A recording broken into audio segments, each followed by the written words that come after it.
Scripture reading this morning is going to be from 1 Thessalonians chapter 2, verses 5 and 6. 1 Thessalonians 2, verses 5 and 6. For we never appeared with flattering speech, as you know, nor with pretext for greed. God is our witness, nor to seek glory from people, neither from you or from others. Preach word.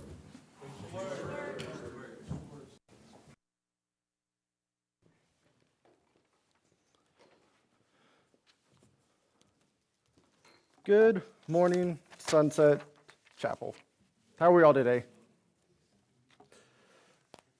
So our passages are the things that we're looking at today. They're coming from 1 Thessalonians chapter 2, verses 1 through 12. And this is Paul's defense of himself. This is Paul's defense to the children, to his spiritual children here in Thessalonica. We're continuing on looking at the book of 1 Thessalonians and all the things Paul has to say to these people. See, Paul here continues his defense of himself as both an apostle of Jesus Christ and one who cares about the people here in Thessalonica. And I want to start by asking you all a question to kind of it's rhetorical, but think about it in your mind. Have any of you ever been judged unfairly for something? Have any of you ever perhaps judged someone else unfairly, or even rightly perhaps? We see the people walking down door to door in the neighborhoods, and we might kind of just lock our doors because we don't feel like talking to them at the moment, or we might just give them a quick, okay, that's great, and then shut the door on them, stuff like that. Have you ever just profiled somebody in such a way where it's just like, I don't want to talk to you right now, or I know what you're about, I know what you're selling, and I'm not buying any of it. Stuff like that. Has that ever crossed your mind? Have you ever felt like that's crossed someone else's mind when you're talking to them? I know we here in the churches of Christ, we love our door knocking campaigns. How many times has the door been shut in our faces within the first 3 seconds? Things like that. Think about those things as we go through this, about you trying to sell something and people not buying it. So, we're all part of the church. I messed that part up. Regardless, we're going to be looking at two things that Paul has to say here, and one final thing about how that applies to us. First, we'll be looking at how the world will seek to accuse us, seek to discredit us, and then finally, secondly, we'll be looking at how we should treat other people. So first, it's how the world treats us, and then we'll be looking at how we should treat others in this gospel that we have, and that's as parents to them for their benefit. And really and truly, it's kind of a quick lesson in how to disciple and how to disciple rightly. And so finally, we'll be looking at what that means to us. How does that all apply to us? So looking at verses 1 through 6 first, we'll be looking at not being false in who we are, not having false pretenses for who we are, being truthful to ourselves and to the gospel that we're administrating. Beginning in verse 1 in chapter 2, it says, "For you yourselves know, brethren, that our coming to you was not in vain. But after we had already suffered and been mistreated in Philippi, as you know, we had the boldness in our God to speak to you the gospel of God amid much opposition. For our exhortation does not come from error or impurity and by way of deceit. But just as we have been approved by God to be entrusted with the gospel, so we speak, not as pleasing men, but God who examines our hearts. For we never came with flattering speech, as you know, nor with a pretext for greed. God is witness. Nor did we seek glory from men, either from you or from others, even though as apostles of Christ, we might have asserted our authority." It's verses 1 through 6 right there. And it's the bulk of Paul's defense of himself, of who Paul is when he comes to these people. So, any of us that have studied here at Sunset for any amount of time knows that when there's a therefore, or in this case a for, there's a before. And prior to this in verse 1, Paul's complimenting them. He's saying, you guys, we've heard how you've gone about the entire region, how all these people have heard the gospel, and it's all because of all the wonderful things that you guys have been doing and talking about. And yet, Paul continues his letter. And yet, Paul continues a defense for himself. We spoke earlier about a brief defense, and now we're going into kind of the meat of his defense. Why did he need to continue this defense, though? If they believe the gospel, if they're spreading the gospel, why continue this defense? Well, it's really to secure their minds, See, people had moved in, interlopers had moved in to stress their minds, to cause problems within the church. And so Paul's saying, don't listen to them, listen to me. You know me, I'm Paul. We visited, we love each other, you know who I, Paul, am. And he goes through reiterating basically who he is. He reiterates, and he argues this all from points of logic. In verse 2 here, we see that he mentions his suffering in Philippi. And he says, as you know. So that must mean we all know, if we've paid any attention in the past, if we looked and read in anything in Philippians, or excuse me, not Philippians, in Acts recently, we know Paul came to the Thessalonians beaten, battered, and bruised. He was in rough shape as he escaped Philippi. And so all of those bruises, all of that scarring was probably still there when he met the Thessalonians, when he entered Thessalonica for the first time. So he says, as you know, we were beaten, we were bruised, we were in rough shape. Things weren't looking good for us, kind of physically speaking, So who would willingly go through that again? Who, for any reason, would say, I have just had my bones are hurting, my body is sore, it hurts to get up in the morning. Who would take all that and say, I'm going to keep doing what got me into that position in the first place? This is the first point of logic that Paul comes from. It's a point of, why else would I keep doing this if it wasn't true? If it wasn't for your good? If it wasn't because I loved you guys with the love of the Lord, why would I keep doing what keeps landing me in jail, in the stocks, in the whipping areas? Why would I keep going if it wasn't for the truth of the gospel? And we see that truth again in verses 3 through 4, which it's not by deceit that he came to them.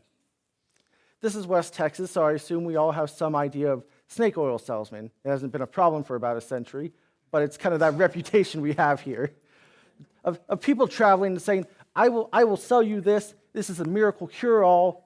No matter what, toss this on your hand, toss this in your mouth, toss this on your food. It'll fix everything for you. We're used to snake oil salesmen. We know of their idea at least. Or the televangelist on TV that says, if you just pay $1,000 more, God will bless you for everything that you've ever done. Order now. So we have the snake oil salesman, the televangelist, or the Mary Kay salesperson, all those kind of areas where it's like, if you buy this, if you invest this much, you'll grow your record profits, things like that. See, this isn't a new concept. This isn't a new idea. For as long as someone's been able to rip someone off, someone's been ripping someone off. From the moment someone said, if you pay me double, I'll give this to you. From the moment someone said, I have this interesting thing, pay me money and I'll give it to you. For as long as we've been able to rip people off, we've been ripping people off. So it's not a new idea, and it's not something new to the Thessalonians. See, in Greece at that time, traveling philosophers were the big thing. They'd go to places, they'd stop in places, they'd say, hey, hear this great new philosophy for me. Hear this great new thing that I have for you. If you put me up with room and board, if you feed me, if you take care of me for, we'll say, 2 or 3 weeks maybe, the amount of time Paul spent with the Thessalonians. If you put me up for about this long, I'll tell you all the secrets of the world. Apollo himself came to me and gave me this great revelation to you. It's something the Greeks were used to. These traveling philosophers, these traveling people that were like, I have this, it's the next new thing. It's the next best thing. What that guy had was nothing. I have the better thing. Listen to me, pay me, feed me. And that's some of the arguments they're being accused at of Paul. Didn't you see how quickly he ran out of town on you guys? Didn't you see how fast he dropped his message and ran? Look at you foolish Christians over here falling for the oldest scheme in the book. How could you do that? It's these interlopers. It's these people that have gotten into the church that are saying, don't believe it. Don't believe it. And that's what Paul's trying to ease their minds of right here. He's saying, what traveling philosopher have you ever seen that has been beaten within an inch of his life and still continued in that job, in that area of the world? It just doesn't happen. I wouldn't do it.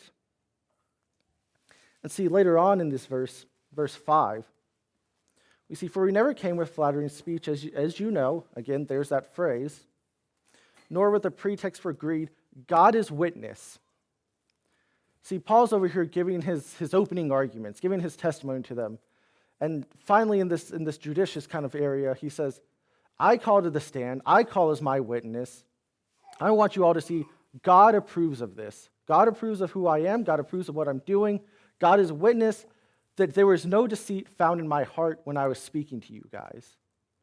God himself knows what is true, and God himself knows that what I've been speaking and where I've been coming from is truth.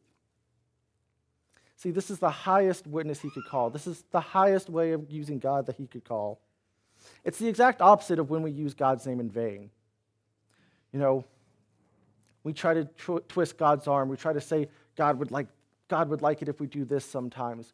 But this is the most emphatic use of God is my witness, you know. We say only God can judge me and things like that. But this is saying no. Regardless of everything, I know who I am, and God himself knows who I am. So trust in God, trust in me, and trust me that God trusts me. So now, this first section, we've witnessed how Paul defends himself, how Paul says, what they're saying isn't right. Here's the truth. You know the truth. So now that we've witnessed Paul's defense, let's witness the love of Paul. See, because everywhere he goes, Paul loves these people.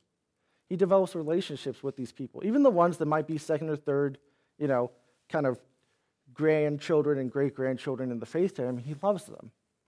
He loves them because that's what it means to be in the faith with someone. That's what it means to be a Christian with someone. That's what it means to disciple someone. It's discipleship in action here. Verses 7 through 12. But we prove to be gentle among you, as a nursing mother tenderly cares for her own children.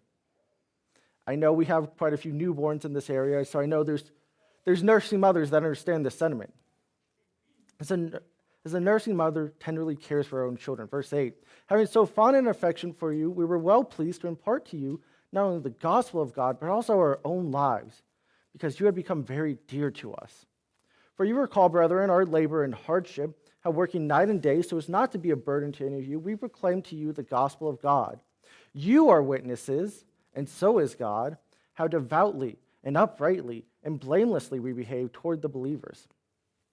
Just as you know how we were exhorting and encouraging and imploring each one of you as a father would his own children, so that you would walk in a manner worthy of the God who calls you into his own kingdom and glory. Paul loves these people. Paul loves them so much, in fact, that he compares himself to both aspects of parenthood here. He says, as a nursing mother, we exhort you as a father does. He has, as a mother, he has so fond an affection for them. They're very dear to him. In fact, it says to us, as we remember from our first, this is Timothy, Paul, and Silas, all speaking to them. They're very dear to that entire group right there. And that whole very dear to us. And they're beloved to them. Beloved here is a form of agape. It's this all-encompassing, thorough love of nothing can take you away from me. Nothing can take away this love I feel for you. It's the love that God has for us. It's the love that a parent has to their child.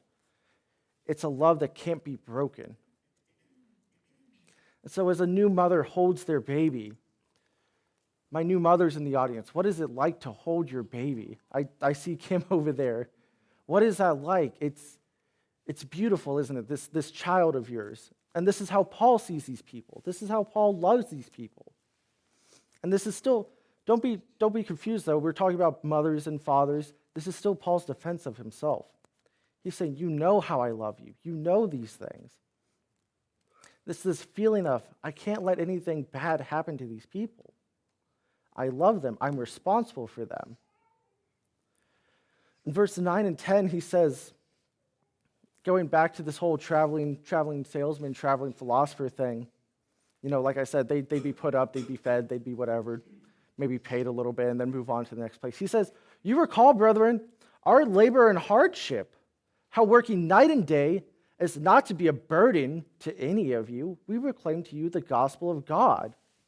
You are witness to all of this. God is witness to all of this.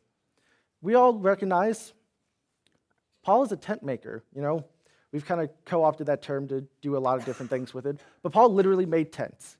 That was his profession. That was his job, like Jesus was a carpenter. Paul sits out here making tents for people, for traveling people, to set up for the night, Paul worked with his hands. Paul says, I never once tried to take anything from you guys. Whatever you gave in good faith.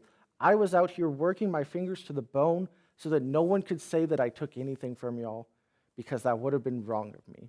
I could have done it. As an apostle, I could have done it, but I didn't, because I knew people like these interlopers were around to worm their way in, to say whatever they could say. So know this, because you witnessed this, because you saw me, don't believe them.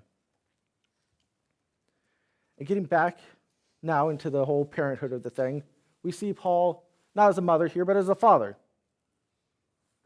Milo, I see you over there being a father, right? For the parents in here, you all disciplined your children, right? Whether for better or worse sometimes, you all disciplined your children, whether with the hand or with words, with timeouts or whatever, you disciplined them. You encouraged discipline in them. So Paul says here, we were exhorting and encouraging and imploring you here in verse 11. Each of you as a father would his own children. Fathers in here, well, how does it feel to push your child to the next level? How does it feel when you're saying, I see what you can do. I see who you can become.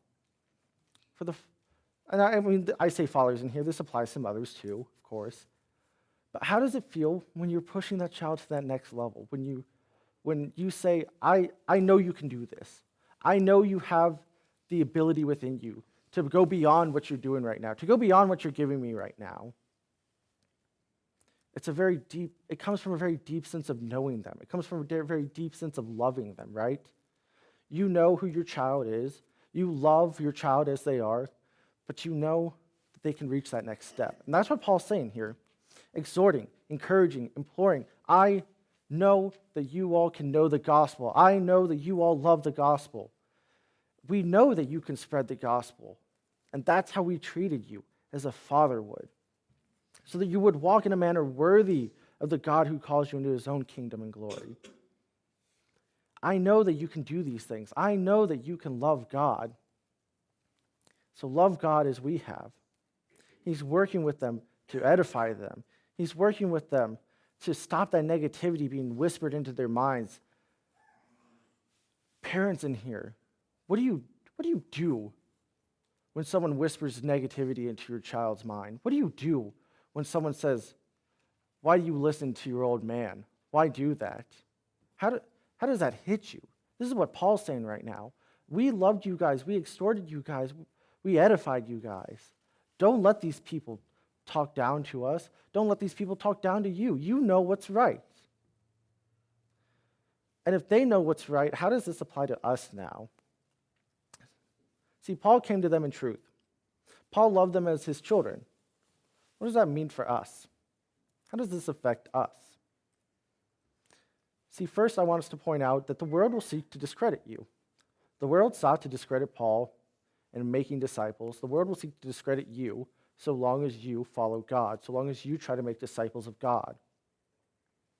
So when you go out, when you preach, when you love each other, when you do the things that Sunset is preparing us to do, when you go out into your AIM mission fields, when you go wherever church might hire you, never, ever, ever seek your own glory. Only seek after the glory of God. Never do it because you think you know what's best. Do it because you have studied. Do it because you have learned. Do it because God knows what's best. Never do it because you think you know the truth. Do it because God has revealed his truth in this Bible to you. Be honest is really the heart of it all. Don't put on your preacher face. Don't put on your preacher voice. Be truthful in your speak. Don't be duplicitous. And for those in the church, for the church itself, who are our children? This applies to each and every one of us. This applies to every church member. This applies to everyone that calls on the name of God. Who are our children? Because I can tell you honestly, I don't have any kids. I don't know if Sunset would let me be here if I did have kids, because I don't have a ring here. But I don't have kids, so what am I saying here? Who are my kids? See, our kids are the ones that we foster. Our kids are the ones that we disciple. Our kids are the ones that we love. Each and every one of us should have a plethora of children under us. For the older ones, a plethora of grandchildren under us, and still new children more. Because the children here are the ones that we disciple. Our children here are the ones that we love. For those that have children, would you disciple someone? When you do these things, because I can't really speak to this love myself. Or I can, but I know you guys have it on a whole different level. When you disciple someone, love those people as your own children. Love those people like you would give anything for them. Because that's how Jesus loves the church. That's how God loves the church. That's how Paul loved the church. And that's how Paul loves these people here in Thessalonica. He loves them. And not just your own children, but all your nieces and nephews and cousins in the faith too. We're a family here. And whether I'm actively discipling you or not, whether you're being actively discipled or not, love. That's what we're called to do. Is that not right? So as we finish up here today, when we preach, I want to just reiterate, do it with an honest and truthful heart. And do it for your spiritual children. Don't do it because you think that it can lift you up. Don't do it so that you can go from associate preacher to head preacher. Do it because you love. Do it because you love the people that you're speaking to.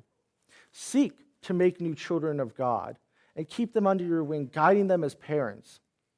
Paul had to leave these people, and I know it pained them to do so, but he still wrote to them. He still loved them. He still said, here's my encouragement for you guys. Here's my new lessons for you guys. Take this as you will. So seek to make these new children and love them. What Paul did for the people in Thessalonica is what discipling looks like. And so I implore you, in all your doings, in all your beings, in work, in church, in preaching, to be honest. And when you preach, love the ones that you preach to.